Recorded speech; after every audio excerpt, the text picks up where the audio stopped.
राम म्हणता रामची होईते पदे बैसोनी पदवी घ्यायचे पदे बैसोनी पदवी घ्यायचे पदे बैसोनी पदवी घ्यायचे राम म्हणता रामची होईते पदे बैसोनी पदवी घ्यायचे पदे बैसोनी पदवी घ्यायचे पदे बैसोनी पदवी घ्यायचे ऐसे सुख वचनी आहे विश्वासे अनुभव पाहे विश्वासे अनुभव पाहे विश्वासे अनुभव पाहे ऐसे सुख वचनी आहे विश्वासे अनुभव पाहे विश्वासे अनुभव पाहे विश्वासे अनुभव पाहे राम रसाची चवी अनरस रुचते केवे अनरस रुचते केवे अनरस रुचते केवे राम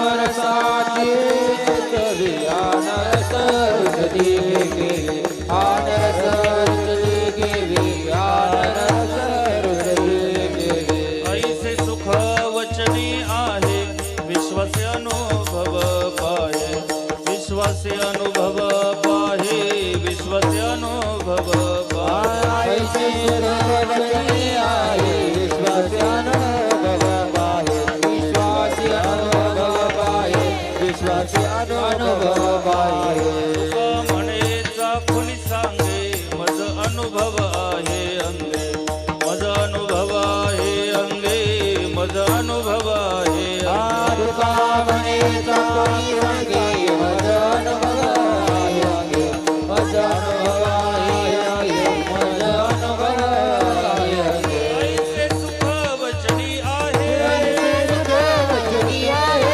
ऐसे सुख वचनी आहे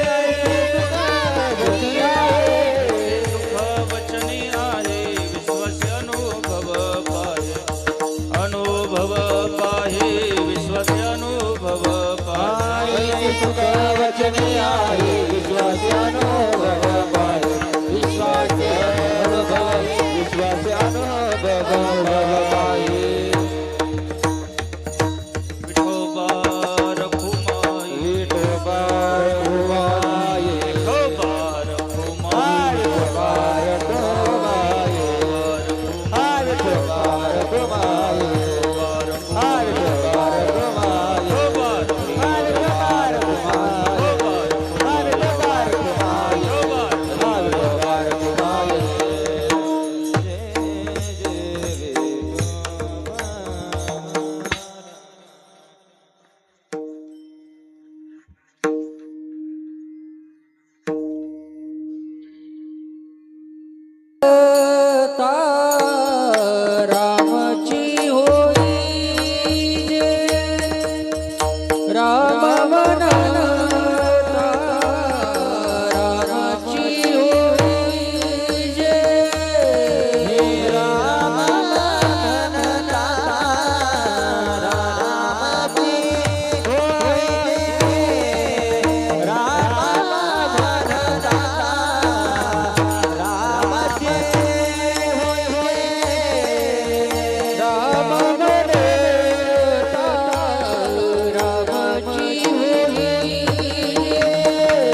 शिवाजी महाराज की जय, धर्मवीर संभाजी महाराज की जय, की जय, महाराज की जय.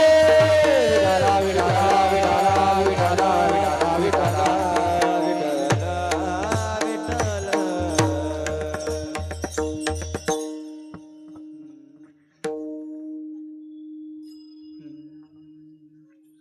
राम म्हणता रामची होई जय, राम म्हणता रामची होई जय, पदी बैसोनी पदवी घेईजे. ऐसे सुख वचने आहे, विश्वासे अनुभव पाहे. राम रसाची ये चवी, राम रसाची ये चवी, आनर सरुचती केवी. ऐसे सुख वचने आहे, विश्वासे अनुभव पाहे. तुका म्हणे चाखुनी सांगे, तुका म्हणे चाखुनी सांगे, मज अनुभव आहे अंगे. ऐसे सुख वचने आहे, विश्वासे अनुभव पाहे. महायोग पीठे तटे भीमरथ्याम, वरं पुंडरीकाय दातुं मुनीन्द्रैः. समागत्य तिष्ठन्तमानन्दकन्दं, परब्रह्मलिङ्गं भजे पाण्डुरङ्गं. पाण्डुरङ्गा करो प्रथमानमना, करो प्रथमानमना, पांडुरंगा प्रथमानमना, करो प्रथमानमना. सरी चरणा संताची,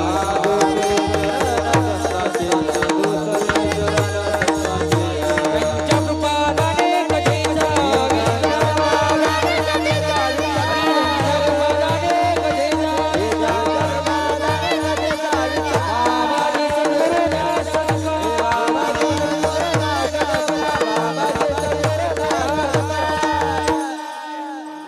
करू प्रथम नमन. दुसरे चरण संतांची या, त्यांच्या कृपादाने कथेचा विस्तारू. बाबाजी सद्गुरु दास तुका, आत्मरूप गणेशु केलिया स्मरण. होय सकल विद्येंचे अधिकरण, तेची बंधू श्रीचरण श्री गुरूंचे. ते नमस्कारोनी आता, आता कृपा भांडवल सोडी. भरी मती माझी पोतडी, करी ज्ञान पद्य जोडी. थोरा माते मनोजवं मारुत तुल्य वेगम, जितेंद्रियं बुद्धिमतां वरिष्ठं. वातात्मजं वानरयुथ मुख्यं, श्रीरामदूतं शरणं प्रपद्ये. लोकाभिरामं रणरंगधीरं, राजीवनेत्रं रघुवंशनाथं. कारुण्यरूपं करुणाकरन्तं, श्रीरामचंद्रं शरणं प्रपद्ये. पंढरीच्या देवराया, पंढरीच्या देवराया, पंढरीच्या देवराया, पंढरीच्या देवराया. दंडवत तुझे पाया, दंडवत तुझे पाया, दंडवत तुझे पाया, दंडवत तुझे पाया, दंडवत तुझे पाया, दंडवत तुझे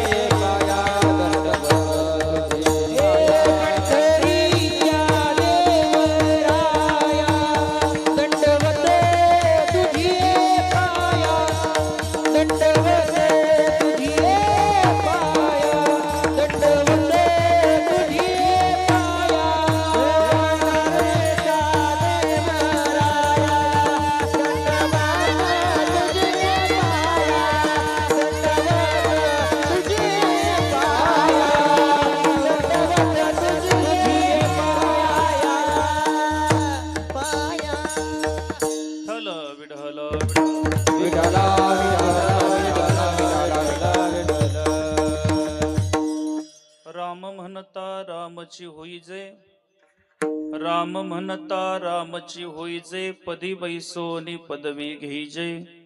ऐसे सुख वचनी आहे, विश्वासे अनुभव पाहे. चिंतन सेवेकरिता निवडलेला अभंग अलंकापूर निवासी ज्ञानेश प्राणप्रिय पंढरीश पांडुरंग परमात्म्याचे अत्यंत लढीवाळ असणारे भक्त.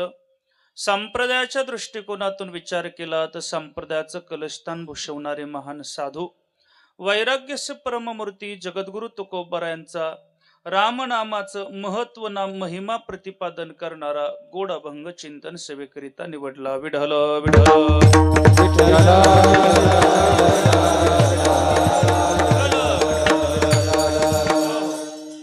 अभंगावरती काही चिंतन विवेचन करण्यापूर्वी दोन शब्दाचा अल्पसा परिहार.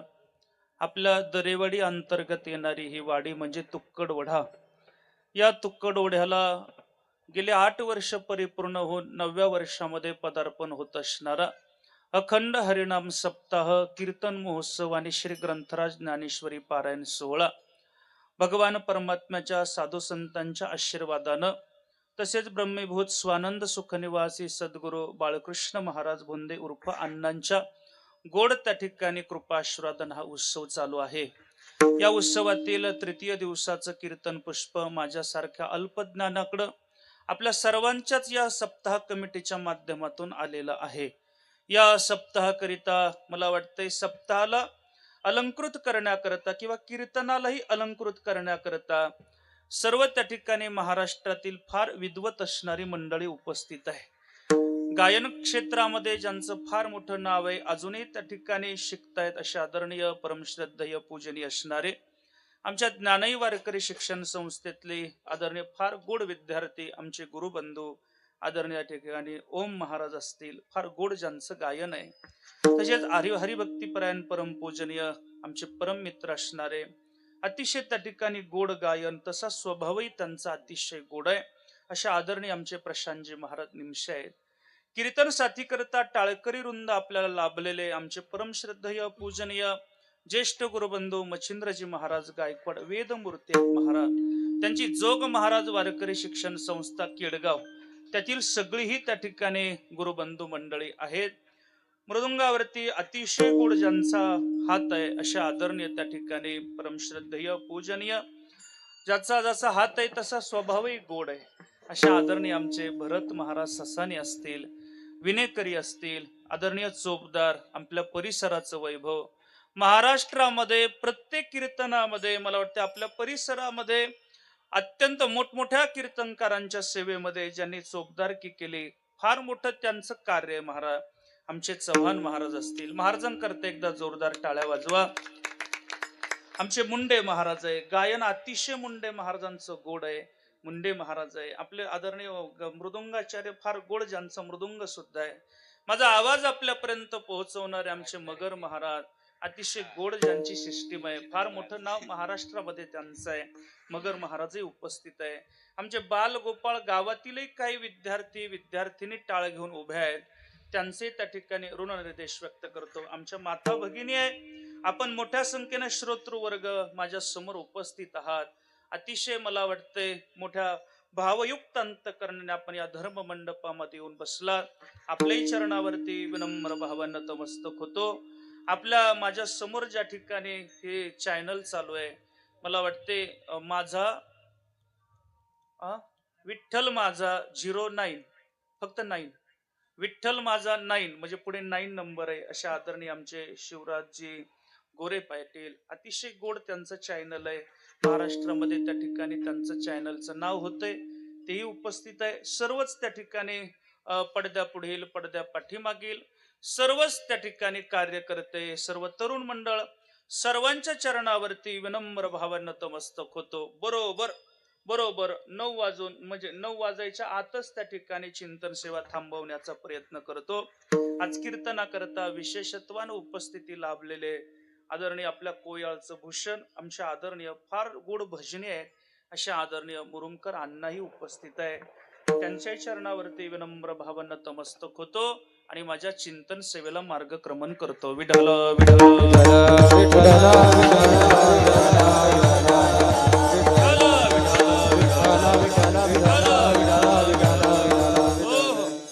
आपल्याला विनंती राहील, तुम्ही काय अशी लक्ष्मण रेषा आखली काय तिथूनच माग बसायचं, थोडं पुढे आले तर बरं राहील. या ना पुढे या ना, तुम्ही तर फार लांबच बसले. या ना जवळ आले तर बरं राहील, फार लांब बसले. या जवळ या का चटाया उडत त्यात ते उडू द्या, चटाया त्या पुढच्या नाही उड. या ना या बाबा, या पुढे या. अहो या चोपदार बाबा, नाही त्यांना ते येतील ते. या पुढे या, या पुढे या ना, असं पुढे या ना, या पुढे या. वक्त्याच्या समोर श्रोता असावा. पुढे या ना, तुम्ही फार लांब बसले हो. या पुढे या, या पाटील या, पुढे या इथे या. विढाल विढाल विठ्ठला विठ्ठला विठ्ठला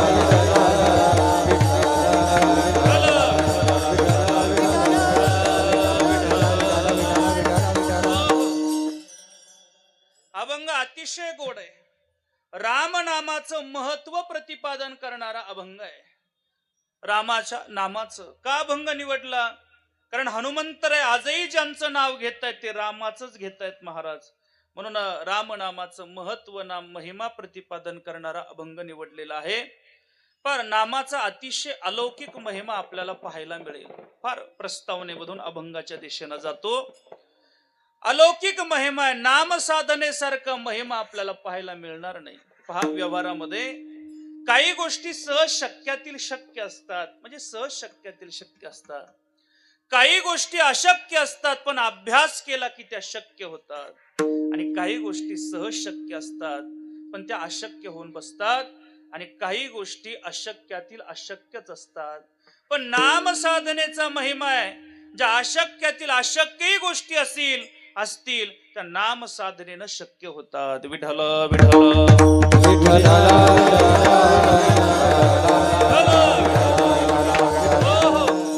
मला पटपट सांगायचंय, प्रस्तावनेतून अभंगाकडे यायचंय.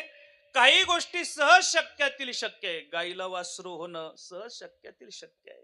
अजून काय महाराज, आंब्याच्या झाडाला आंबाच येणं सहज शक्यातील शक्य आहे. जांभळीला जांभूळच येणं, मग या सगळ्या गोष्टी शक्यातील शक्य आहे. काही गोष्टी त्या ठिकाणी व्यवहारामध्ये अशक्य असतात पण अभ्यास केला की त्या शक्य होतात महाराज. विठ्ठल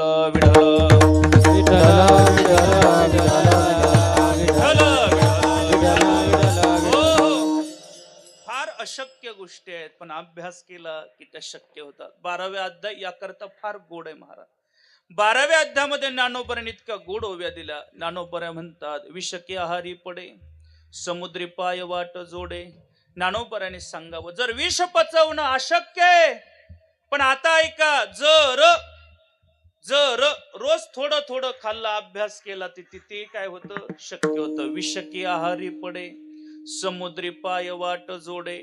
समुद्रावरून पायी चालत जाणं अशक्य आहे पण अभ्यास केला की ते सुद्धा शक्य होईल.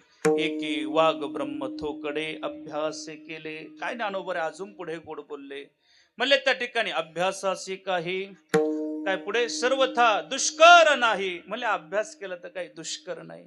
म्हणून त्या ठिकाणी सर्व, म्हणून या लागी माझ्या ठाई अभ्यासे मीख.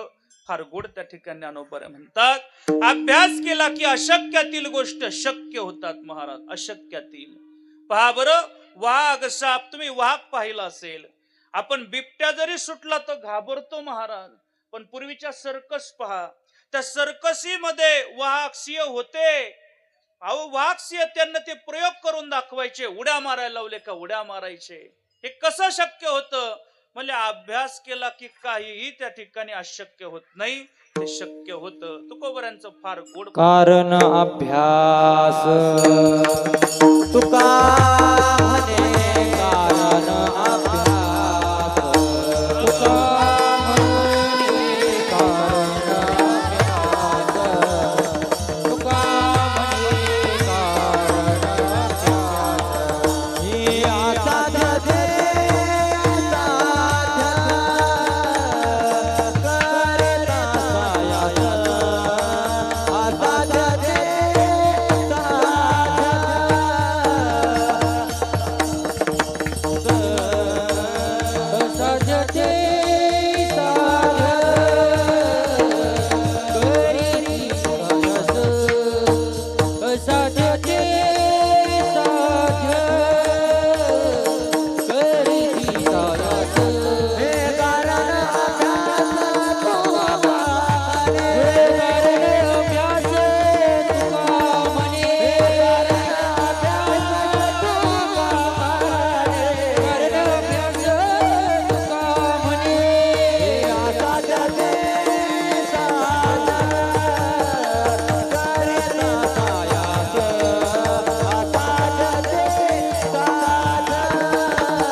ते जर साध्य करून घ्यायचं असेल तर कारण अभ्यास तुका म्हणे.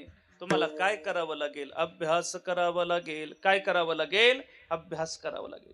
अभ्यासानं काही सुद्धा शक्य होतं मुंडे महाराज, काही सुद्धा. अभ्यासाचे बळे गती अंतराळे, व्याघ्र सर्प प्रांजळे केले काही, एक केले एकी. पै अभ्यासाचे बळे, ज्ञानोबरांची उभे, पै अभ्यासाचे बळे म्हणजे एक गती अंतराळे. ज्ञानोबरे म्हणतात व्याघ्र सर्प प्रांजळे केले एकी. याच अध्यायातली मला वाटते पहिली ओवी असेल म्हणतो. म्हणून त्या ठिकाणी काय सांगताय? म्हणून ज्ञानोबराने अतिशय गोड सांगावं, अभ्यासानं काही सुद्धा शक्य होतंय. तुकोबर त्याच अनुषंगानं सांगतायत. ओम महाराजांना दिलेलं प्रमाण आहे, असाध्य जरी गोष्ट असेल तर ती साध्य होते, साध्य होते. श्री गुरु गुरुवर्य महाराज फार गोड दृष्टांत देतात. मला एका राजाला नवसानं मुलगी झाली, नवसानं फार नवस केले आणि फार वयोवृद्ध काळात त्याला मुलगी झाली. अतिशय लाडानं वाढू लागली. लाडानं वाढू लागल्याबरोबर त्या ठिकाणी ती थोडीशी मोठी व्हायला लागली आणि ती पुढे म्हशींचा गोठा होता. पुढे त्या राज दरबाराच्या पुढे त्या म्हशीच्या गोठ्यात खेळायला जायची. काय योगायोग झाला, तिथे एक म्हशीचं रेडकू, त्या ठिकाणी म्हशीला रेडकू झालं. मग याला कशा बरोबर खेळावं तर ती रेडकू बरोबर खेळायची. कशावर? त्या रेडकू बरोबर. इकडे रेडकूच म्हणतात का रेडा म्हणतात? दोन्ही म्हणतात. महाराज काही म्हणा पण 9ला थांबा, काय करायचं आम्हाला, असं नाही ना काही, ऐकत राहा. ऐका ऐका, रेडकू म्हणतात ते रेडकू झालं. मग तिचं काय मुंडे महाराज, ती काय करायची, असं त्या रेडकूला असं पाठीवरती घ्यायची, खांद्यावरती वरती चढायची त्या जिन्यानं, पुन्हा खाली उतरायची. रोज ती 10-15 वेळा तिचा नित्यक्रम चालू झाला. रोज अभ्यास करायची, रोज माडीवर चढायचं, रोज खाली उतरायचं, रोज चालू झालं. आता पहा, ते रेडाई मोठा मोठा होऊ लागला, वाढू लागला आणि राणीची ती कन्या सुद्धा राजकुमारी मोठे मोठे होऊ लागली. दोघही मोठे झाले. परिणाम आता ते रेड्याचं वजन किती मोठं झालं. रोजचा अभ्यास होता, त्यास रोज अलगत उचलायची, वर न्यायची, खाली यायची. त्यानं एवढा मोठा रेडा झाला पण ती हळूच उचलायची ना, अशी वर न्यायची, खाली आणायची. तिच्या बापानं पाहिलं, एवढा मोठा रेडा ही अशी उचलते, आता हिचा विवाह जो रेडा उचलीन त्याच्याच बरोबर करावा लागेल. मग काय केलं? मग ते प्रण ठेवला, दवंडी पिटवली. दवंडी पिटवल्यानंतर सांगितलं, राजकुमार देशोधडीचे जे येतील त्यांना सांगायचं स्वयंवर आहे आणि या स्वयंवरामध्ये जो रेडा उचलेल त्याच्या गळ्यामध्ये हे राजकुमारी वरमाला घालेल. सांगितलं महाराज. राजकुमार त्या ठिकाणी गोळा झाले. राजकुमाराला सांगितलं, ऐका, हा समोर दिसतोय तो रेडा आहे, तो रेडा उचलायचा आणि त्या माडीवरती चढायचं, खाली उतरायचं. लगेच त्यात तुमचा विवाह जो उचलेल राजकुमारी बरोबर होईल. एक धिप्पाड राजकुमार आला, त्याला वाटलं काय अवघड आहे, आत्ता जाईन आत्ता उचलेल. त्यानं रेड्यापाशी गेला आणि रेड्याला उचलण्याचा प्रयत्न करू लागला. आता ती रेडा आहे, ते काय साधं आहे का? 400-500 किलोच्या पुढंच आहे. त्याला कशाचं जागचा हलाना. आता काय करावं, फार प्रयत्न केले. पण आता तो राजांना म्हणू लागला, राज्य सरकार, त्या मुलीच्या बापाला हे अशक्य आहे, होऊ शकत नाही. कोणताच राजकुमार त्या ठिकाणी उचलू शकत नाही. हे काय सोपं आहे का? त्याला काय बोलता, तुमच्या देखत उचलून दाखवतो. कोण उचलेल? मला ही राजकुमारी आहे, तीच उचलेल. अतिशय कोमल राजकुमारी. फार राजाने सांगितलं उचल. ती जवळ गेली. जवळ गेल्याबरोबर काय केलं? जवळ गेल्याबरोबर त्या ठिकाणी रेड्याला असं अलगत उचललं, माडीवर चढली, खाली उतरली. बाकीच्यानं तोंडात बोट घातले. मला कसं शक्य आहे? मला शक्य आहे. पण काय केलं तिनं? अभ्यास केला. अभ्यासानं काय अशक्य आहे महाराज? जर अभ्यास केला तर काही सुद्धा शक्य आहे. उदाहरण बरीच आहेत व्यवहारातली. ती MPSC UPSC परीक्षा देणं फार कठीण आहे, अशक्य आहे, अशक्य आहे. पण कधी शक्य होईल? जर अभ्यास केला. काही मंडळी 22 तास अभ्यास करतात आणि ते शक्य होतं. विठ्ठल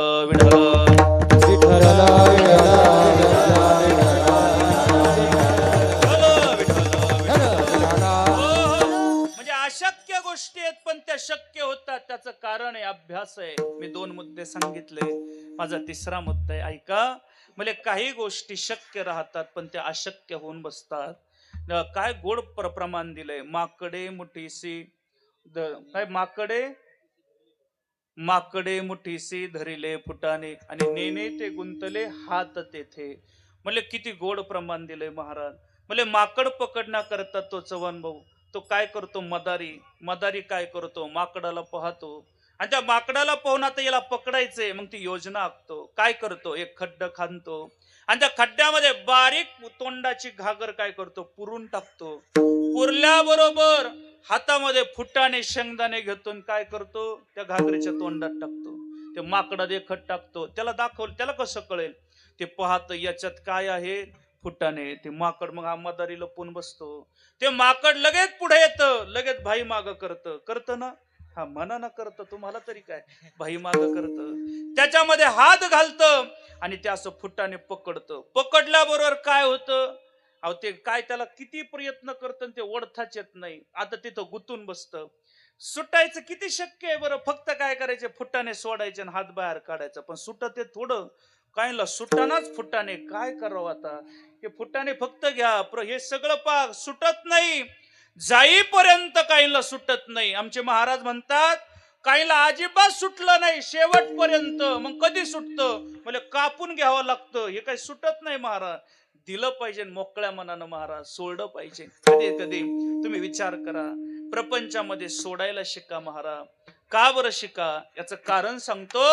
कारण एक दिवस सर्व सोडून जायचंय एवढं डोळ्यासमोर ठेवा. मग सगळं सोडून जाण्याकरता फार दुःख होईल, वेदना होतील. मग काय करा, हळूहळू सोडायला शिका. थोडं थोडं टप्प्यानं सोडायला शिका. एकखटी नका सोडू, पण हळूहळू सोडा. मग आपल्याला जाताना त्रास होणार नाही. म्हणून सोडायला शिका. ते माकड सोडत नाही, परिणाम गुंतून बसत. म्हणजे काय, माकडे मुठीशी धरले फुटाने आणि नेने ते गुंतले हात ते हात गुंतून बसतात. म्हणजे पहा बरं, शक्य होतं पण अशक्य झालं. आता मला पुढचा मुद्दा मांडायचा आहे. काही गोष्टी अशक्यातल्या अशक्यच आहेत, त्या शक्यच वाटू शकत नाही. तुम्हाला बोलतो रेडा बोलणं शक्यातलं का शक्य का अशक्यातलं अशक्य. अहो अशक्यातलं अशक्य. भिंत चालवणं शक्यातलं शक्य का अशक्यातलं अशक्य. म्हणजे अशक्यातलं अशक्यच आहे. पहा बरं, तुकोबऱ्यांचा गाथा पाण्यावर तरंगणं अशक्यातलं अशक्यच आहे. ज्ञानोबऱ्यांच्या जीवनचरित्रामध्ये एक अशक्यातल्या अशक्य गोष्ट आली. जयसिंगपूरचा राजा आहे. त्या राजाला फार दिवस झाले प्रयत्न, पण मुलगा होत नव्हता. साऱ्या मुलीच व्हायच्या.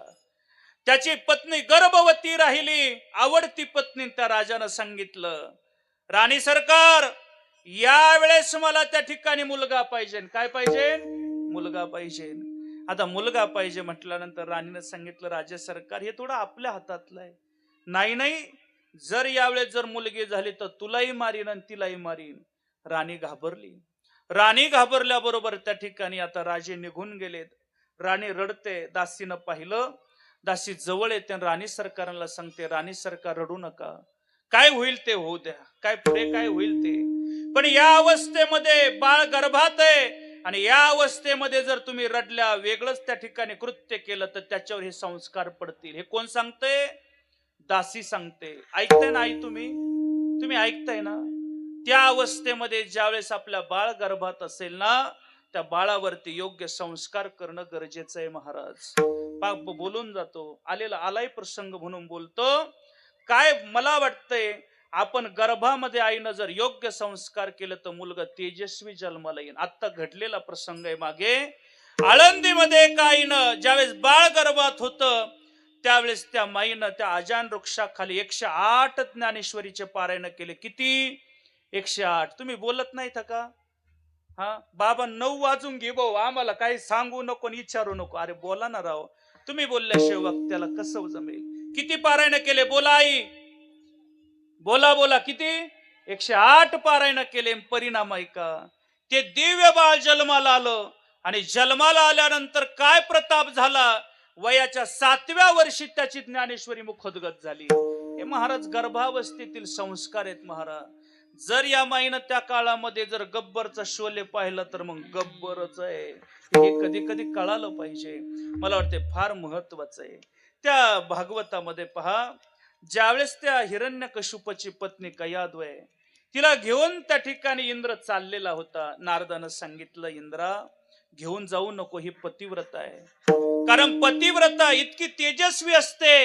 पहा बरं, हिची देवावर सुद्धा सुद्धा काय राहते, सत्ता राहते. तुका म्हणे पतिव्रता, तुका म्हणे पतिव्रता, तुका म्हणे पतिव्रता, तुका म्हणे पतिव्रता. तिचे देवावरी सत्ता, तिचे देवावरी सत्ता, तिची देवावरी सत्ता, तिची देवावरी सत्ता, तिची देवावरी सत्ता, तिची देवावरी सत्ता. तुका म्हणे पतिव्रता, तिचे देवावरी सत्ता, तुझी देवावरी सत्ता, तुझी देवावरी सत्ता.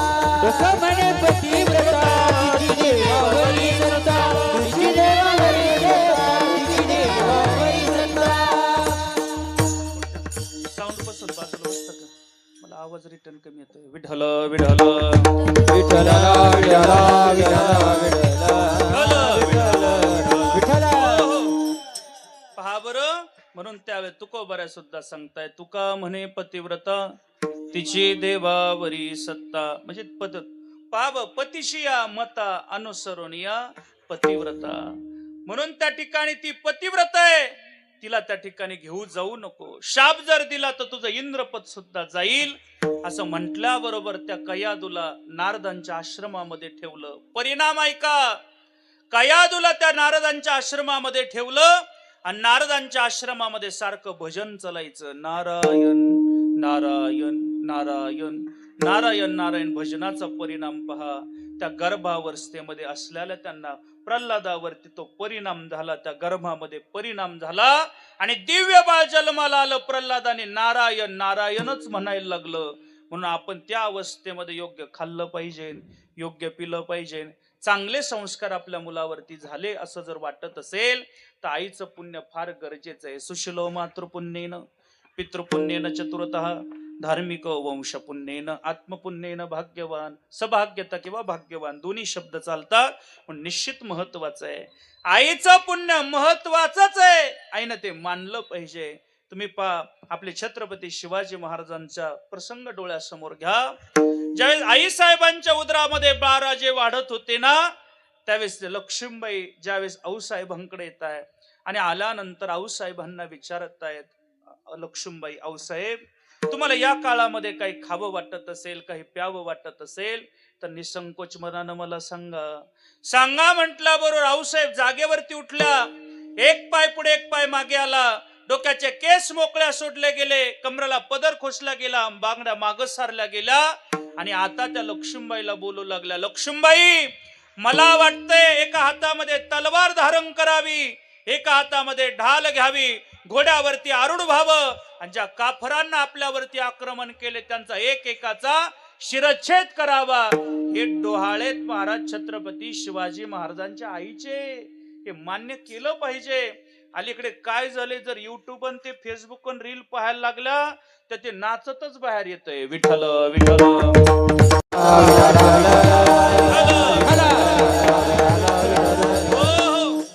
आणि म्हणून तुमच्या काय होईल, दासीनं सांगितलं गर्भावरती परिणाम आहे, तुम्ही चांगलं खा चांगलं प्या.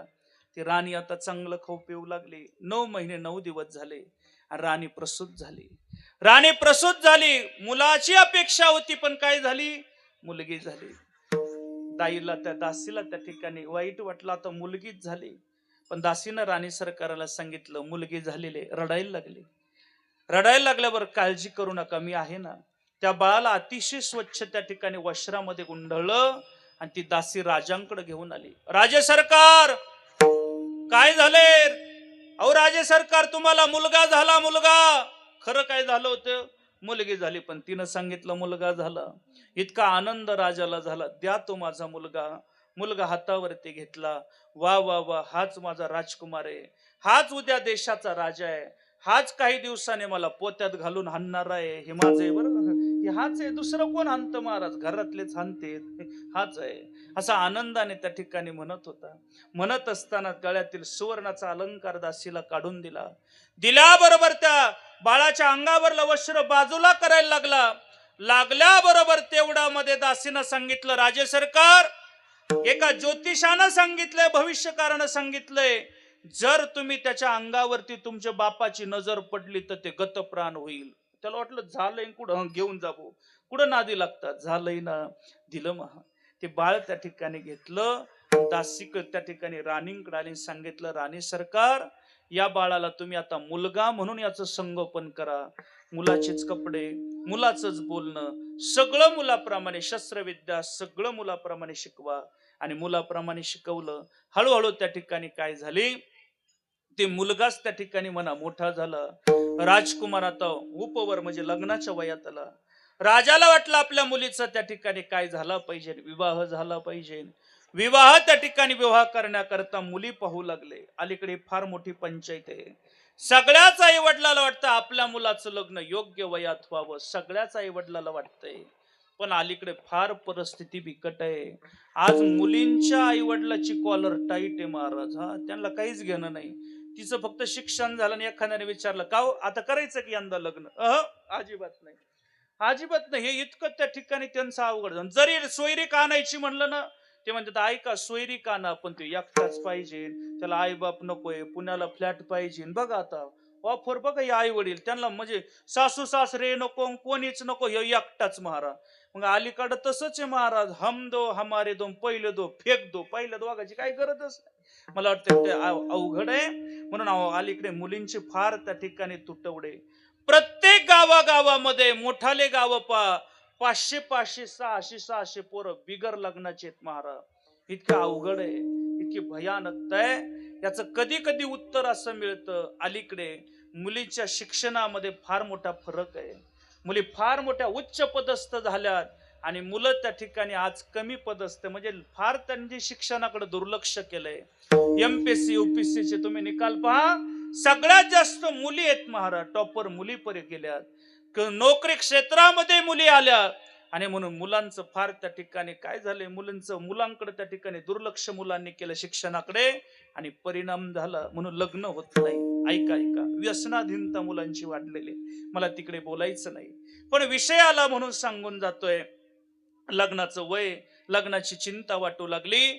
एक त्या ठिकाणी राजकुमारी पाहिली राजानं आणि आपल्या मुलाला सांगितलं, तुझा विवाह ठरलाय.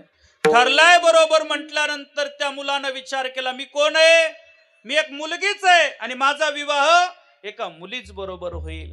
पण आता काय केलं पाहिजे. आता त्या ठिकाणी जर ही बातमी लग्न झाल्यानंतर फुटली, आपल्यावर परकीय चक्र आक्रमण येईल, त्यापेक्षा आपण आत्महत्या केलेली बरी. आणि आत्महत्येला त्या ठिकाणी निघाले महा. तो राजकुमार म्हणजे राजकुमाराचे वस्त्र आहे, घोड्यावरती आरूढ आहे आणि आत्महत्येला निघाला. निघाल्याबरोबर ज्या मार्गाने चाललाय त्या मार्गावरती ज्ञानोबा पायी दिंडी सोहळा चाललेला होता. जे तीर्थावळ प्रकरण पहा, चालू असताना त्या मार्गाने जात असताना तेवढ्यामध्ये ज्ञानोबरायांची ते दिंडीचा आवाज त्या राजकुमाराच्या कानावरती पडला आणि विचार केला, अरे आपण तर आत्महत्येला चाललोय, पण आपण सुद्धा काय करू, यांचं दर्शन घेऊन आपला प्राण देऊन टाकू. मला वाटते हाही विचार येण्याकरता अनेक जन्माचं पुण्यच लागतं महाराज. पुण्य फळले बहुता दिवसा, भाग्य उदयाचा ठसा, झालो सन्मुख तो कैसा, संत चरणी लागलो. अनेक जन्माची पुण्याई गाठी लागते महाराज, अनेक जन्माची. तसं अजिबात होत नाही. मी बोलू का एक वाक्य फार महत्वाचं आहे. आपण या धर्म मंडपामध्ये बसलात, हे याच्याही पाठीमागे आपलं पुण्य आहे महाराज, खरंच पुण्य आहे महाराज. नाही तर आपण हे सगळं कळतंय, पाणी पुण्य, कीर्तनाला येण्याचंही काहींना कळतंय, पण त्यांना काय इकडं पर्यंत येता येत नाही. फक्त पाप आडवं येतंय, त्यांचं पापच आडवं येतंय. पहा, पाप ठाके हिता आड, म्हणजे पाप काय करतं, हिताला आडवं येतं महाराज. येतं. उदाहरण द्या, मुंडे महाराज, तुम्ही आता पंढरपूर वरून आषाढीला जाऊन आले आणि एक जण गावामध्ये तुम्हाला जुना वारकरी भेटला नाही, तुम्ही त्या वारकऱ्याकडे गेले, विचारलं, का वारकरी दादा, सगळे पंढरपूरला होते पण तुम्ही नाही दिसले, काय कारण बरं, काय पैशाची अडचण होती का, दिले असते ना मी. ते म्हणले तसंही काही नव्हतं राव. मग म्हणले काय पोरं नातवंड शाळेत सोडायचे होते, ते म्हणले तसंही काही नव्हतं. मग काय म्हशी हातावर, ते म्हणले तसंही काही नव्हतं. मग तसंही काही नव्हतं, तसंही काही का आले नाही. ते दिलेलं उत्तर फार गोड राहतं. त्याला काही वेदांत नका येऊ द्या, काही नाही, पण ते सहज म्हणतं, राव मला वाटतं नक्कीच गेल्या जन्मातलं पाप आडवं आलं असेल. काही अडचण नव्हती पण काय आडवं आलं, पापच आडवं आलं. म्हणून परमार्थाला जर पहिली गोष्ट काय आडवं येत असेल तर आपलं पाप आडवं येतं महाराज. पापच आडवं येतं. जोपर्यंत पाप आडवं आहे तोपर्यंत आपला परमार्थ नाही पथगामी आपण नाही जाऊ शकत, येऊ शकत नाही. आपल्या मुखारविंदा सुद्धा भगवंताचं नाव येऊ शकत नाही, कारण पाप आडवं आहे. पहा, त्याचं पुण्य फळलं असेल तो ज्ञानोबऱ्यांच्या शरणागतीला निघाला, नक्कीच पुण्य फळाला आलं. आणि ज्ञानोबऱ्याला शिरसाष्टांग दंडवत घातला. ज्ञानोबऱ्यांच्या मुखातून शब्द गेले, राजकुमार उठा. आता होती कोण? मुलगीच होती, पण फक्त वश्र राजकुमार उठा. राजकुमाराच्या डोळ्यातून अश्रू येऊ लागले. सांगितलं, माऊली तुमच्या मुखातून गेलेले शब्द खोटे आहेत. ज्ञानोबऱ्यांनी सांगितलं, खोटे अजिबात होऊ शकत नाही. खोटे तुम्ही म्हणतात राजकुमार, म्हणजे मी पुरुष आहे, पण मी तुमच्या समोर जो उभा आहे ती स्त्री आहे, मी मुलगी आहे. म्हणजे आता तुमचे शब्द खोटे आहेत. आता ऐका, संत जे बोलतायत ते कधी खरंच बोलत नाही. संत जे बोलतायत ते कधी खरंच बोलत नाही. मग संत जे बोलले ते देवाला खरंच करावं लागतं. ज्ञानोबराने सांगितलं अजिबात खोटं होणार नाही. ज्ञानोबरे डोळ्याची पापणी एवढ्या क्षणामध्ये त्या ठिकाणी मुलीकडे पाहिलं आणि परिणाम झाला. जी ही निमिष मात्रे देह पालटिला, मात्र देह पालटिला, निमिष मात्रे देह पालटिला, निमिष मात्रे देह पालटिला, एका तो गेला पुरुष उभा, एका तो गेला पुरुष उभा, एका तो गेला पुरुष उभा. निळोपराने वर्णन करावं. जी ही निमिष मात्रे देह पालटिला, स्त्रियेचा तो केला पुरुष उभा. कशामुळे? कारणच एक आहे, म्हणजे नाम साधनाच्या त्या महिमेमुळे. ज्ञानोबऱ्यांचं सामर्थ्य आहे, नाम साधनेचा महिमा आहे का स्त्रीचा पुरुष सुद्धा होऊ शकतो. म्हणजे या गोष्टी अशक्यातील अशक्य आहे, पण कशामुळे शक्य झाल्या? फक्त नामाचा महिमेमुळं सगळ्या गोष्टी शक्य झाल्या. बरं तुकोबर आहे. मग तुम्ही आम्हाला कळालं नाम साधनेचा एवढा महिमा आहे, नामाचा एवढा महिमा आहे, मग आम्हाला एखादा महिमा सांगा ना. तुकोबराला विचारल्याबरोबर तुकोबर अभंगाच्या पहिल्या चरण राम म्हणता राम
ऐसे सुख वचनी आहे,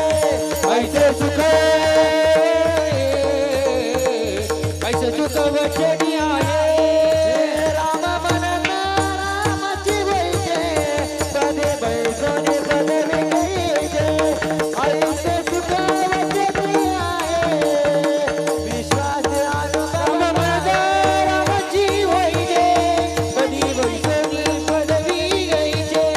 पदी बैसोने पदवी गैजे, पदी बैसोने पदवी गैजे, गैजे. आदे बैसोने पदवी गैजे. तुकोबराला विचारलं का हो तुकोबर एखादा महिमा सांगा. तुकोबर म्हटलं हो राम म्हटल्यावर राम होतोय, हा नामाचा महिमाच आहे. काय राम म्हटलं की रामच होतोय. राम म्हणता रामची होई जय. आता माझी शंका आहे तुकोबर आहे, तुम्ही म्हणताय राम म्हटलं की राम होतय, पण आता माझी शंका आहे, मी आतापर्यंत 2-4 वेळा राम म्हटलंय, मी राम झालो का हो? होय, मी झालो सरपंच साहेब, मी झालो. मी तर तुमच्या समोर अमोल महाराजच दिसतोय, मग बदल काय? आणि तुकोबऱ्यात तुम्ही म्हणताय तर राम म्हटलं की राम होतंय, हे कसं पटेल? अजून पटवून देतो, अजून पटवून देतो. तुकोबऱ्यांचं मत आहे राम म्हटलं की राम होतंय. पण आता ऐका, आपण थोडस त्याला काय करू, प्रयत्न करू. तुकोबरा याचा विचार करू की राम म्हटलं की राम होत नाही. आपल्याला पाहावे लागतील दृष्टांत. पाहो, तो रत्नाकर नावाचा डाकू आहे. त्या रत्नाकरानं त्यानं एखादा व्यक्ती मारला का तो एवढा एवढा मोहरी एवढा खडा घ्यायचा आणि रांजणात टाकायचा. असे किती रांजण भरले होते बरं त्याने लोक मारून? किती भरले होते? बोला बोला. किती? 7. किती? 7. किती? 7. बोलत जा. किती? 7 भरले होते. 7 रांजण भरेल एवढं पाप केलं. आणि एकदा नारदांची भेट झाली. नारदाने विचारलं, तू काय करतोय? पाप करतोय हे, म्हणजे मारतोय लोकांकडून पैसे लोपाडतोय, हे तू पापच करतोय. म्हणे हो. म्हणे मग तुझ्या या पापामध्ये घरचे सहभागी? म्हणे 100%. त्याच्यात काय वाव काय? 100%. म्हणे विचारू नये. ते विचारून आलं तर घरचे अजिबात सहभागी नव्हते. पश्चाताप झाला. नारदांच्या चरणावरती डोकं टेकवलं. सांगितलं, मी एवढं पाप केले पण माझे परिवारातील एकही सदस्य माझ्या पापात सहभागी नाही. मला आता पापाची निवृत्ती करायची, काय करू? काय करू म्हटल्याबरोबर नारदाने सांगितलं, काळजी करू नको, मी तुला एक नाम म्हणजे नाम त्या ठिकाणी देतो, तू त्याचं चिंतन कर. म्हटले बरं बरं द्या ना. आणि मग त्याने राम म्हणायला लावलं. काय म्हणायला लावलं? राम. राम म्हणायला लावलं. पण याला राम येतच नव्हतं. हे म्हणायचं मार म्हणजे मारा, हे एवढंच येत होतं.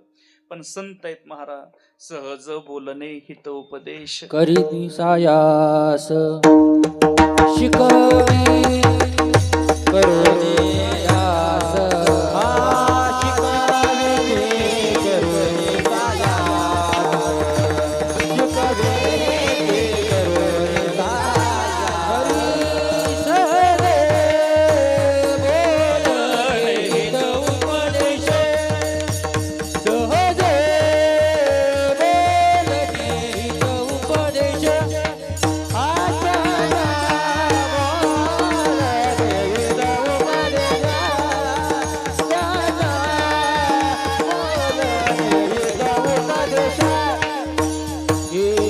सायास शिकवी करोने सायास हरी सहज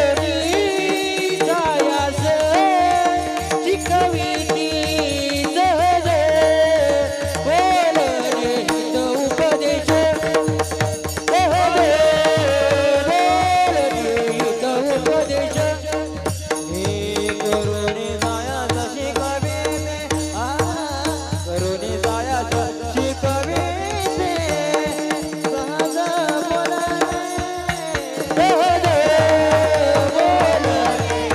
उपदेश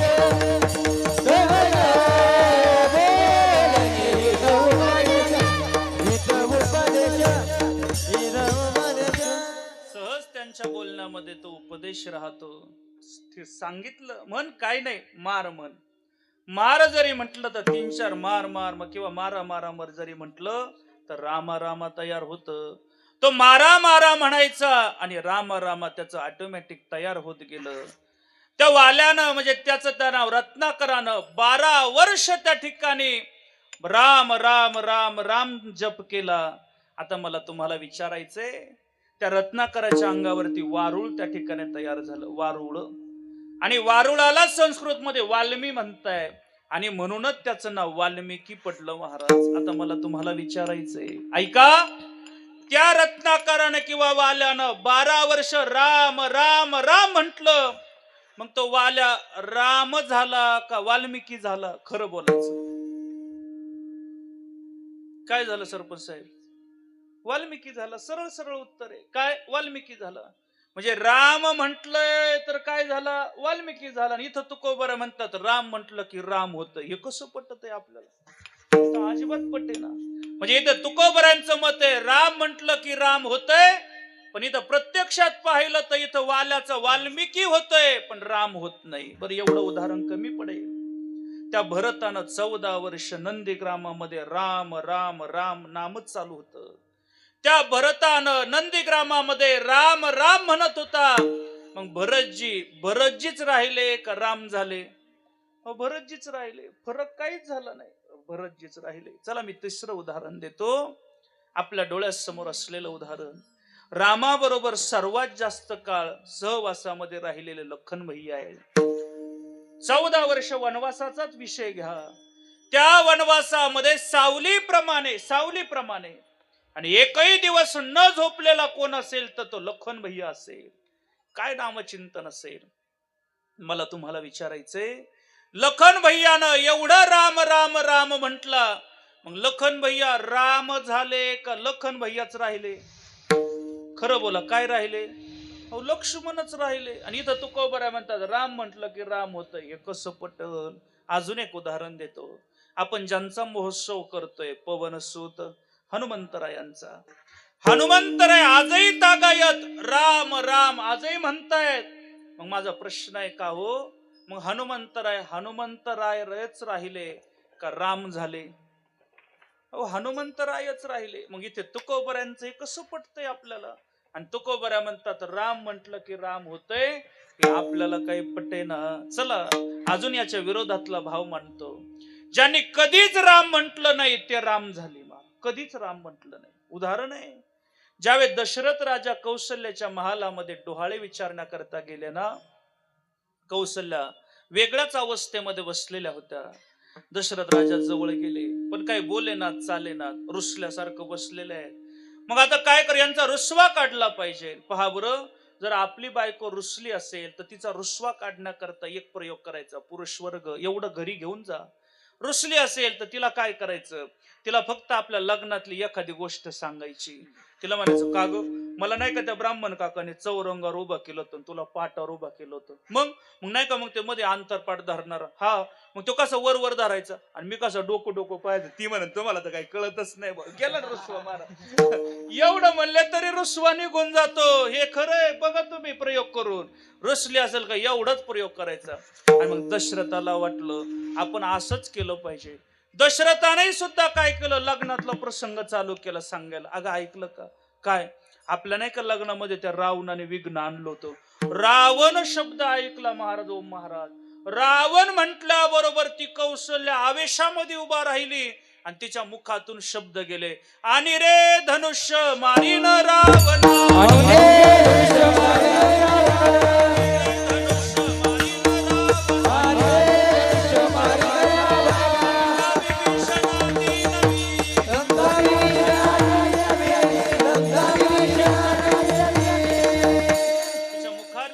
शब्द गेले, आणि रे धनुष्य मारीन रावण. आता मला तुम्हाला विचारायचं, हे शब्द कोणाचे?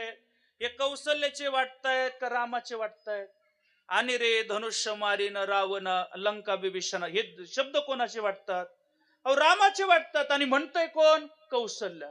म्हणजे कौशल्या त्या ठिकाणी पोटातच राम आहे. म्हणजे राम जन्मालाही आला नाही, कधी रामही म्हटली नाही, तरी ती राम रूप झाली. म्हणजे राम रूप झाली. किंवा अजून प्रमाणे राम रूप केले, राम रूप केले, राम रूप केले,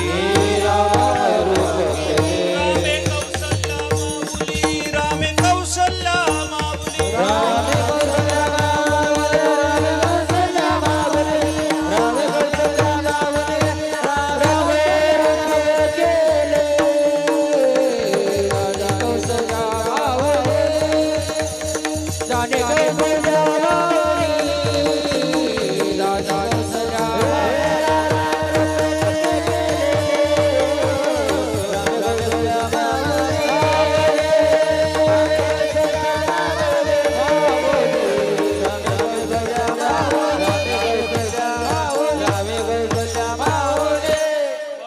कौशल्या माऊली, रामे कौशल्या माऊली, माऊली, राम स्वरूप झाले. अहो त्या कौशल्यानं एकदाही राम म्हटलं नाही. तुकोबर आहे, ती राम रूप झाले. आणि जे कायम स्वरूपी राम राम म्हणतात ते राम झाले नाही, तरी तुम्ही म्हणताय राम म्हटलं का काय होतंय? राम होतंय. हे काय पटल का? हे पटण्याजोगं अजिबात वाटत नाही. तुम्हाला खरं सांगा, हे शब्द पटतेत का हो? राम म्हणलं का राम होतंय का? आता होतंय का? बोला बोला, होतंय का? तुम्ही नाही म्हणा, मला सांगायचंय तिथोर. आता ऐका. राम म्हटल्याने राम होत नाही हे जरी जरी आपल्याला वाटत असेल, पण हे आपलं बोलणं खोटं आहे. हे आता मी बोललो हे आपलं खोटं आहे. आणि तुकोबरायचंच बोलणं खरं आहे महाराज. आपण तुकोबरायच्या शब्दाला अजिबात बिंगून बदलू शकत नाही, अजिबात नाही महाराज. तुकोबरायांच्या शब्दामध्ये छेडछाड सुद्धा आपण करू शकत नाही. हो, काही काही ते चाली सुद्धा छेडछाडीत लावतात महाराज, पण चाली सुद्धा छेडछाड करून लावू नये महाराज. तो पाचवा वेद आहे, हो आहे महाराज. काही काही पहा तुम्ही, म्हणून आपण एकही शब्द बदलू शकत नाही. आणि तुकोबराय जे म्हणतायत ते सत्यच आहे. काय सत्य आहे? राम म्हटलं की राम होतय, हे सत्य आहे महाराज. मग महाराज तुम्ही उदाहरण दिले याचं काय? आता ऐका, आता ऐका, पटून देतो. तुकोबऱ्यांचे शब्द शरीराच्या संबंधानं नाहीये. तुकोबऱ्यांचे शब्द मनाच्या संबंधाने आहे. कशाच्या संबंधानं? मनाच्या संबंधानं. तुकोबराय जे बोलताय ते मनाच्या संबंधानं बोलताय. शरीरामध्ये परिवर्तन होतच नाही. उदाहरण देतो, त्या मातीपासूनच गाडगं बनतं आणि त्या मातीपासूनच आरसा बनतो. एखाद्यानं विचार केला, त्या आरशामध्ये जसं प्रतिबिंब पडतं, तो म्हणला आरशात जसं प्रतिबिंब पडतोय, आता मी प्रयत्न करण्याने गाडग्यात प्रतिबिंब पाडून दाखवणार आहे. त्यानं किती दिवस प्रयत्न केला म्हणजे प्रतिबिंब पडेल? खरं बोला, किती दिवस? होऊ शकत ते फुटल, पण प्रतिबिंब पडणार नाही. म्हणजे आता त्या वस्तू बदल होणं अशक्य आहे. तसं शरीरात बदल करायला एखादा गेला तर अजिबात बदल होऊ शकत नाही, अजिबात नाही. मग बदल कशात आहे? बदल हा मनात आहे महाराज. मन हे परिवर्तनशील आहे. अपवित्र असेल तर ते पवित्र होऊ शकतं. म्हणून आपल्याला ते मनात परिवर्तन करायचंय. तुकोबराय जे बोलताय ते मनाच्या संबंधानं बोलताय. ज्याने ज्याने राम राम म्हटलं ते मनानं राम झाले महाराज. म्हणजे आजही त्या ठिकाणी घ्या, हनुमंतराय राम राम म्हणताय, ते शरीराने नाही पण ते मनानं राम आहे. आजही त्या ठिकाणी भरतजी मनानं राम आहे, लखन भैया मनानं राम आहे. याही पेक्षा वाल्या मनानं राम झाला. आणि कौशल्या सुद्धा शरीराने नाही मनानं राम झाली. म्हणून तर त्या ठिकाणी म्हणताय मन हे राम झाले, प्रवृत्तीपासून निवृत्तीसी गेले. मन हे राम झाले, मनानं राम होता येतं. आपला अध्याय 9वा काढा, 9व्या अध्यायातला शेवटचा श्लोक काढा. शेवटच्या श्लोकामध्ये सांगितलंय, मन मना भव मद भक्तो मध्याजी माम नमस्करो मामे वैशसी युक्तेव मात्मानं मत्परायणः. त्या खाली ओवी घ्या. ज्ञानोबरा म्हणतात, तू मन मी चिकरी माझ्या भजने प्रेम धरी सर्वत्र नमस्कारी मज एकाते. मनानच आपल्याला काय होता येते? देव होता येते, राम होता येते. म्हणून मनच देवाला देऊन टाका. तुकोबऱ्यांचे शब्द मनासंबंधी आहेत. एकदा का राम म्हंटल रे म्हंटल का तुम्ही राम स्वरूपाला प्राप्त होताल, मनानं होताल. म्हणून तुकोबरा म्हणतात, राम म्हणता रामची होईजे आणि पदे बैसोनी पदवी घ्यायचे. त्याच्या चरणाजवळ बसायचं. त्याचं एकदा नाव घेतलं का त्याची पदवी आपल्याला प्राप्त होते. तुम्ही ऐकताय नाही? ऐकताय ना? पहा बरं, व्यवहारामध्ये ज्यावेळेस लग्न होतं, लग्न झाल्यानंतर मग काय करतात? गाठण बांधायला लावतात. मला वाटतं बरोबर आहे ना? काय गाठण बांधायला लावतात. ती गाठण बांधल्याबरोबर आता नवरीला नाव घ्यायला लावतात. नवरीला ती नवरी त्याच्या चरणात जवळ बसलेली राहते. ते चौरंगावर ही पाटावर अशी बसलेली राहते त्याच्या चरणाजवळ. तिला आता एकदा नाव घ्यायला लावते एकदा, आणि ती एकदा नाव घेते महाराज. त्याचं काय करते? एकदाच नाव घेते. नाव घेतल्याबरोबर त्याची अर्धी पदवी हिला ऑटोमॅटिक प्राप्त होते. तिला काही शिकावं लागत नाही, काहीच नाही महाराज. तिची अर्धी पदवी त्याची ऑटोमॅटिक हिला प्राप्त होते. हिचं लग्न जर डॉक्टर बरोबर झालं ना तर हिला ऑटोमॅटिक अर्धी पदवी. लोक काय म्हणतात तिला? डॉक्टरीन बाई. बघा आता डॉक्टर होण्याकरता MBBS व्हावं लागतं, MBBS. हिनं म्हैस बांधता बांधता सोडली. हिनं काय केलं महाराज? MBBS. हिला कशाचं काय? हिला म्हैसच बांधता बांधता सोडले. हिला कशाचे डॉक्टर? पण फक्त त्याच्या बरोबर लग्न केलं आणि त्याचं नाव घेतलं, डॉक्टरीन झाली. मास्टर होण्याकरता म्हणजे शिक्षक होण्याकरता येड लावावं लागतं, BEd DEd येड लावावं लागतं. हिनं काहीच येड लावून नाही घेतलं, पण ही मास्तरीन बाई झाली. त्याचं एकदाच नाव घेतलं, मास्तरींबाई, वकिलाची बायको वकिलींबाई, महाराजाची बायको महाराज. तिला तर साधा हरिपाठ पाठ नाही, पण महाराजींबाई पा महाराज हे विशेष आहे. हे का बरं? फक्त तिनं त्याचं नाव घेतलं आणि अर्धी पदवी प्राप्त झाली. तसंच आहे, राम प्रभूच्या चरणाजवळ बसा, त्याचं नाव घ्या आणि त्याची पदवी आपल्याला प्राप्त करून घ्या. तो आपल्यासारखं करतो. अविनाश करी आपुलिया ऐसे, लावी मना पिसे गोविंदाचे. तो आपल्यासारखं करून घेतो. म्हणून महाराज म्हणताय, राम म्हणता रामची होईजे, पदी बैसोनी पदवी घ्यायचे. बरोबर तुकोबर आहे. आम्ही जर घेतलं याचं नाव, त्याची पदवी प्राप्त झाली, म्हणजे अहो त्याच्या नामाचं सारखं सुख अजिबात त्या ठिकाणी दुसरं ऐसे सुख वचनी आहे, ऐसे सुख वचनी आहे, हो ऐसे सुख वचनी आहे, ऐसे सुख वचनी आहे, सुख वचनी आहे, ऐसे सुख वचनी आहे,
ऐसे सुख वचनी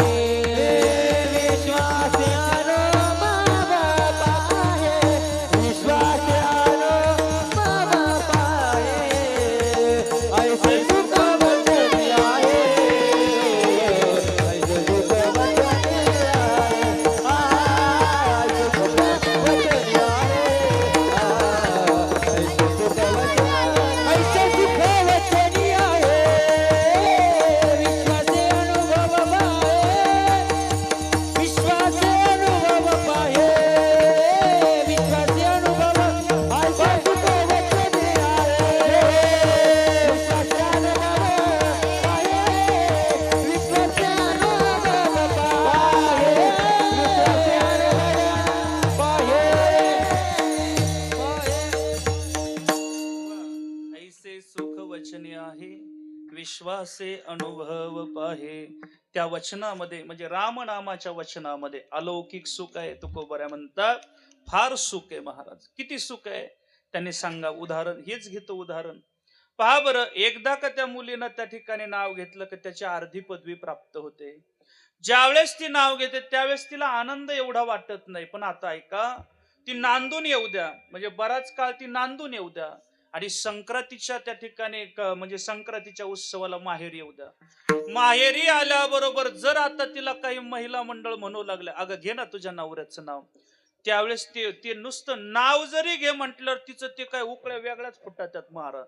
मग ती काय मग पायानं लगेच मातीच काय उकरी, अगं घे ना नाव, ती लगेच मग थुकाच काय गळी, जशीला कोरड पडली आता बघा, म्हणजे काय म्हणजे असं थुकाच गळी, बरं लगेच पदरा गुंडाळे, अगं घे ना नाव, ते नाव घेणं मग महाराज का त्या उकळ्या फुटतात, ते सुख काय वेगळं असतं.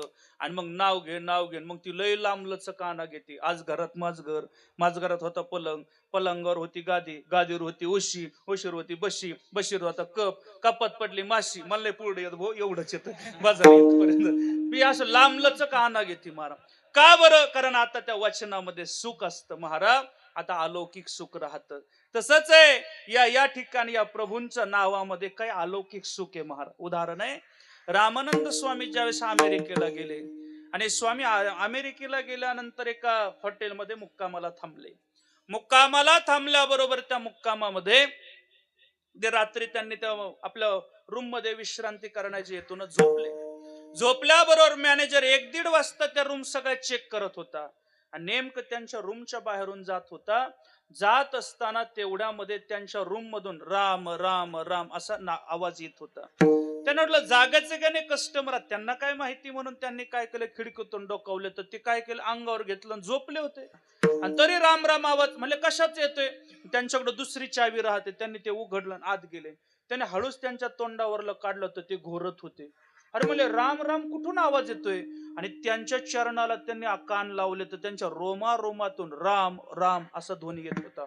अलौकिक महात्मा वाटला. त्यांनी त्यांच्या चरणाचं काय केलं, दर्शन घेतलं. रूम त्या ठिकाणी लावले ना आपल्या जागेवरती येऊन बसले. रात्री विश्रांती झाली, सकाळी आवरलं. बऱ्याच दुपारी त्यांना रूम सोडायची होती.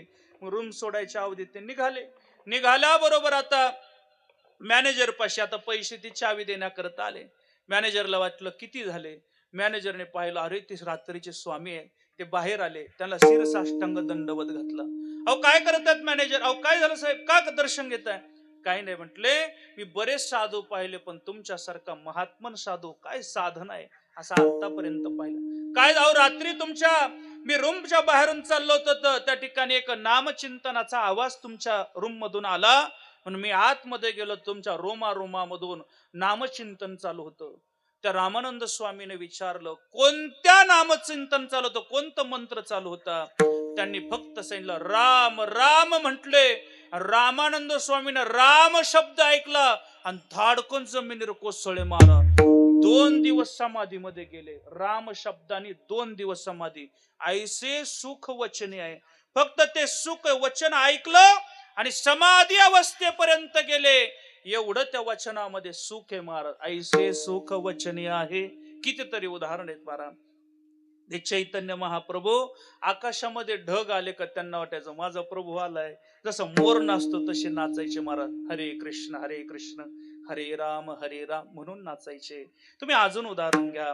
रामकृष्ण परमहंस समुद्रामध्ये स्नानाला गेले, पुढून लाट आली का माझा प्रभूच मला भेटायला आलाय.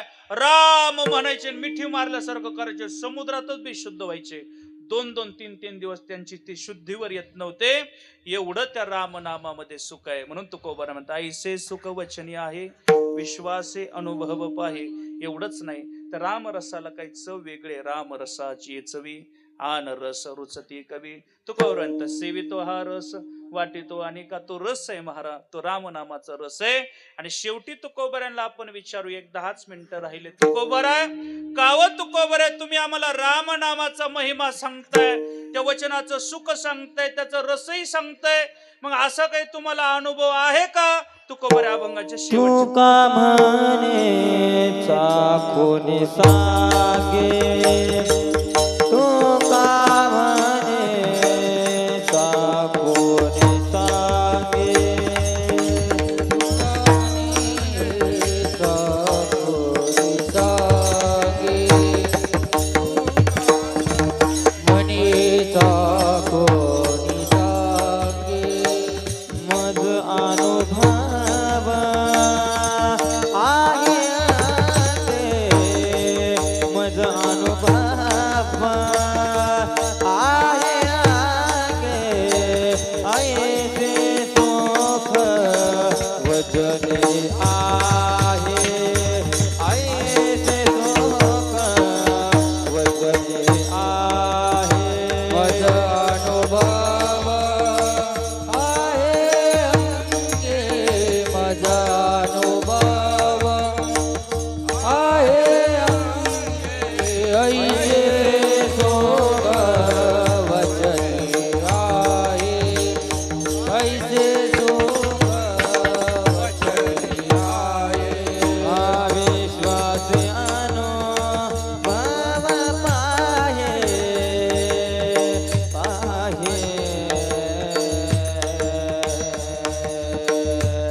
वंदनीय तुकोबऱ्यांना विचारलं का हो तुम्हाला काही अनुभव आहे का या रामनामाचा? तुकोबऱ्या म्हटले तुका म्हणे चाखुनी सांगे मज अनुभव आहे अंगे. तुकोबऱ्यांचं बोलणे अनुभव आले अंगा ते या जगा ते तसे. स्वतः स्व अनुभव घेताय आणि मग जगाला तो अनुभव देताय. हे तुकोबऱ्यांचं वक्तव्य म्हणजे बोलणं आहे महाराज. ऐका तुकोबऱ्यांचंच प्रमाणे देखण्याच्या तीन जाती वेठी वार्ता अत्यंती. या समाजामध्ये तीन प्रकारचे लोक आहेत. काही वेठी प्रकारचे आहेत, काही वार्ता प्रकारचे आणि काही अत्यंती प्रकारचे आहेत. तुकोबरा या अत्यंती प्रकारातले आहे. वेठी म्हणजे काय? मोबदला पाहतो आणि तेवढाच बोलतो, त्याला वेठी प्रकार म्हणताय. हे वार्ता प्रकार पाठ करतो आणि तेवढंच सांगतो, याला वार्ता प्रकार म्हणताय. आणि काही काही अनुभव घेतो आणि मग जगाला सांगतो, याला अत्यंती प्रकार म्हणताय. एक एक उदाहरण देतो, थांबून घेतो. माझा वेळ संपलाय, थांबायचंय मला. थांबू ना? हा, तुम्ही काय म्हणता ना भाऊ? घेऊ रुकून. पुढं तर महत्वाचं प्रयोजन आहे. आता काय बोला? ऐका ऐका, थांबायचंच आता. वेठी वेठी पहा, जेवढा मोबदलाय तेवढाच बोलणं, याला वेठी प्रकार म्हणताय. उदाहरण देतो. श्रावण महिना संपला आणि पुढच्या महिन्यामध्ये मला वाटतं श्रावण भाद्रपद, बरोबर ना? भाद्रपद ब्राह्मण काका काय झाले, जे दुपारी जेवणा करता बसले, तेवढ्या मध्ये आवाज दिला, हो जेवणामध्ये ताक नाही का? ते म्हणले ताक संपलंय. मग काय करा, जा त्या म्हशीवाल्यांची तर घेऊन जा. मग ब्राह्मण काकाकडे चरवी दिली, काकीने चरवी घेतली आणि मग त्या म्हशीवाल्यांच्या गोठ्यास तिथं गेले आणि आवाज दिला, हो गण्याची आई. तेवढ्यात गण्याची आई बाहेर आली पळत. काय हो? काय नाही म्हटलंय, मला जेवणामध्ये रोज ताक लागतं. नेमकं काय झालं, आज ताक संपलंय, मला तर जेवणच जाईना. काही करत ताक देत असले तर तेवढं काय लय बक्कल ताक आहे म्हणले, काय लागन तेवढं घेऊन जा. या ना बा. त्यांना बसवलं. बसवल्याबरोबर त्या ठिकाणी म्हणले, बघा बरं आणा ताक. ताक आणलं. तेवढ्यामध्ये ती बोलू लागली गण्याची, अहो काका तुम्ही यंदा श्रावणात काय चांगली पोथी चालली होती म्हणले त्या मंदिरात, मारुती मंदिरात. चांगले आवाज यायचा, पण या म्हशीच्या राड्याने मला जमलंच नाही यायला. आज आता आलेच तुम्ही तर एवढं करा. काय करा? मला तेवढं काय चालू होतं? ते म्हणले रामायण चालू होतं. मग मला तेवढं रामायण सांगा. बघा आता लोक असेच हात धुवून घेतात, लय खत्रीत महाराज. आता आले तर तेवढं रामायण सांगा. बरोबर, मग ताक आणा, मग रामायण सांगतो. ती ताक आणायला आत गेली. आत गेल्यावर आता लय बक्कळ म्हणली, पण फुलपात्र भरच आणलं महाराज. असंच आहे, फुलपात्र भर आणलं. आणल्याबरोबर काका धरा ताक.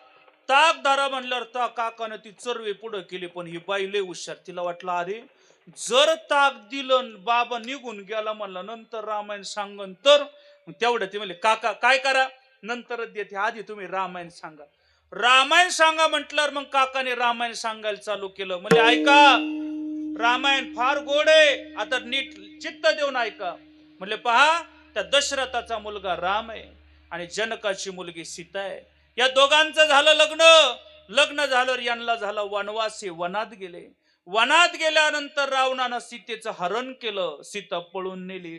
पळून नेल्याबरोबर राम आणि रावणाचं घनघोर युद्ध झालं आणि त्या युद्धामध्ये रावण गतप्राण झाला, रावण विजयी झाले. आणि मग पुन्हा सगळे अयोध्यात आले आणि राम प्रभू राजगादीवरती बसले. आणि आता त्या ठिकाणी राम राजा झाल्याबरोबर सगळ्याला आनंद झाला आणि त्या रामराजेंच्या काळामध्ये सगळे आनंदाने राहू लागले. तसे तुम्ही आनंदात आणि सुखात राहा. केलं पुंडलिक वर्दे काकानी. ती बाई गालालाच हात लावा लागली. बाई हे रामायणाचार्य लय गोळून गोळून 7 दिवस रामायण सांगते आणि या बाबाने तर महिनाभर रामायण सांगत होता मंदिरात आणि आता 1 मिनिटातच संपले. काका काय काय नाही एवढंच रामायण.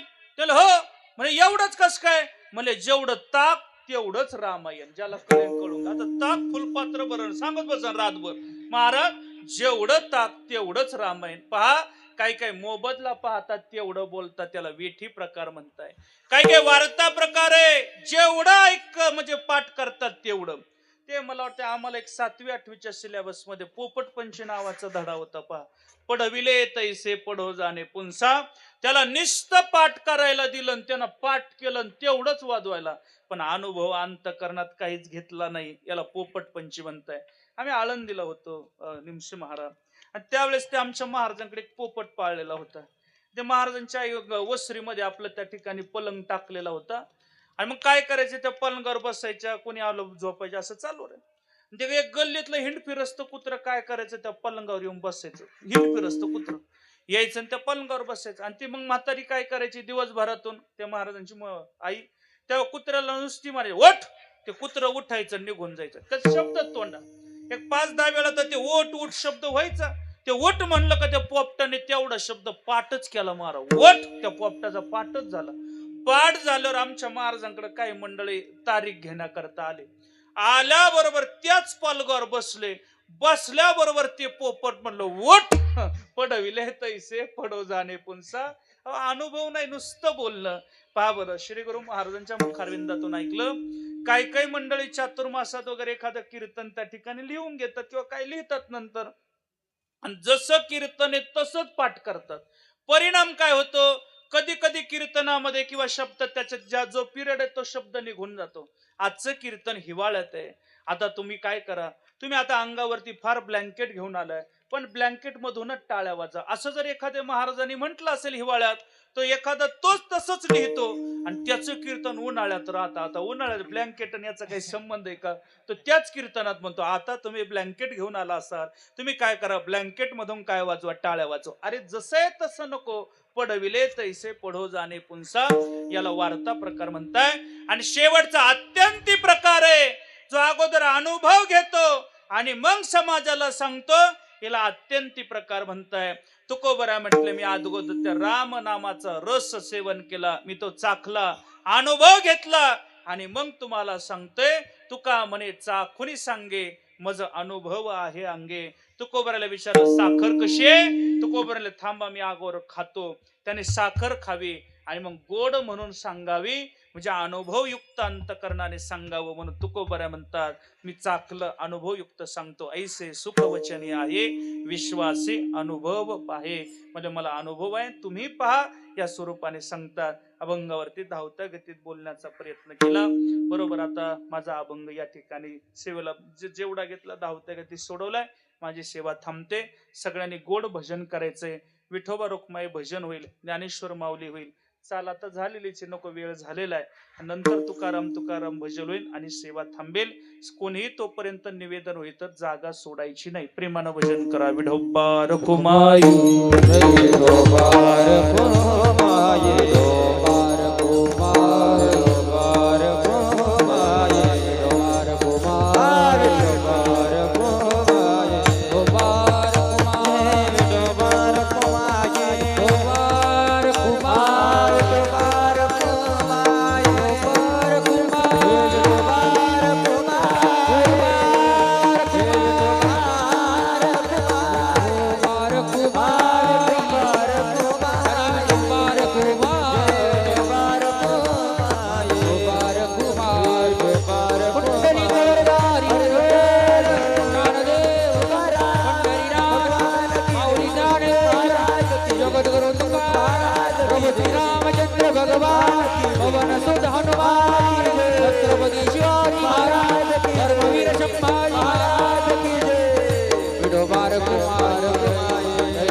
हरी तुकाराम तुकाराम तुकाराम तुकाराम तुकाराम तुकाराम तुकाराम विठ्ठल जय जय विठ्ठल जय विठ्ठल जय जय विठ्ठल जय विठ्ठल जय जय विठ्ठल बोलिले वेडी वा कोडी राजमा पराद महाराज तुम्ही हात नाही विचारिला अधिकार मिया बोला राजमा पराद महाराज तुम्ही तुका म्हणे ज्ञानेश्वरा राखा पाया वैंकरा पराद राज तुम्ही ज्ञानदेव तुकाराम ज्ञानदेव तुकाराम हरी कवरदारी विठ्ठल श्री ज्ञानदेव तुका पंढरीनाथ भगवान माऊली ज्ञानेश्वर जगद्गुरु तुकाराम महाराज